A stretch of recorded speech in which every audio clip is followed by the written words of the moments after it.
It was in 1991 when the National Police Memorial was dedicated in the District of Columbia, at which time there were 12,500 names on the memorial, the earliest of which was United States Marshal Robert Forsyth, who died from gunfire in Georgia in 1794. That was during George Washington's presidency.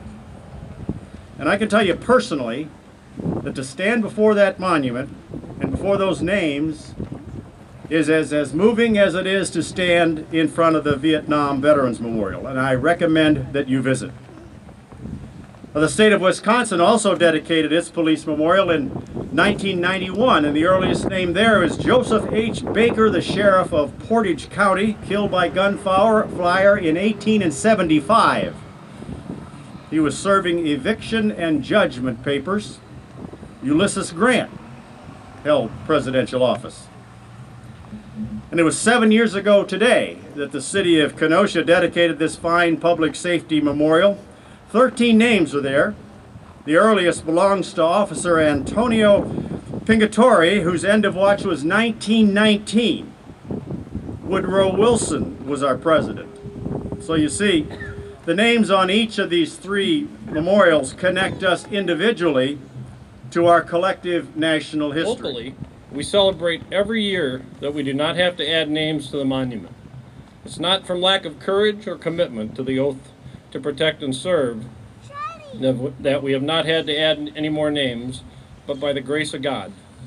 On the contrary, nationally, there have been 69 law enforcement officers who have died in the line of duty so far in 2011, which is an increase of 15% for the same period last year.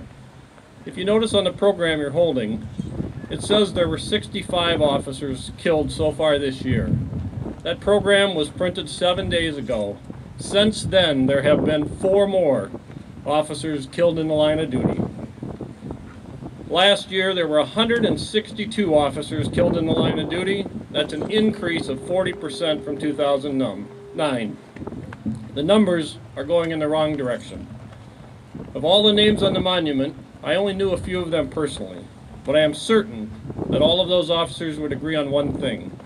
Each would hope that their name be the last name added to the monument. Most of us in law enforcement will have the opportunity to choose when we leave our careers.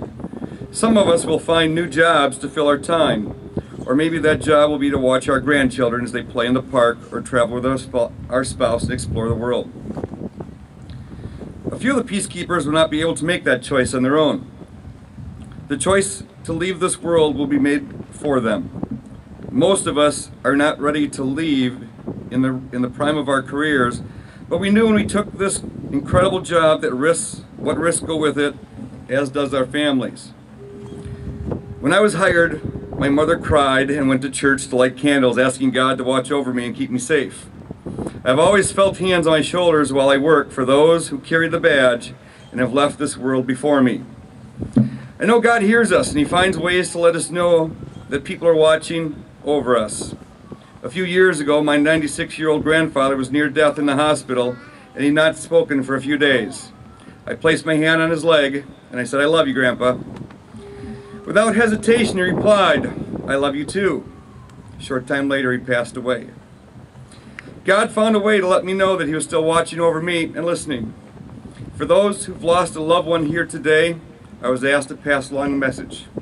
I love you, I will always be with you, and I will patiently be waiting for you. Thank you. I remember calling Chief Morrissey and saying, you know, can you help us out? And he said, "Chief, Tony, don't worry about it. Don't have to call me again." And I really didn't until the officer that was shot, I got news that he could attend Craig's funeral. And I thought, how are we going to make that happen? We got to make it happen. Again, I made a phone call, and I'll tell you, the men and women of the Kenosha Police Department, you're outstanding. The Sheriff's Department in Kenosha, way to stand up, brothers and sisters in policing. You made us all proud.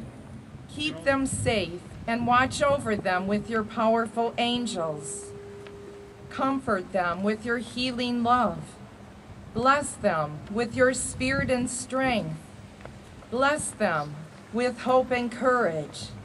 Bless them with wisdom and the confidence.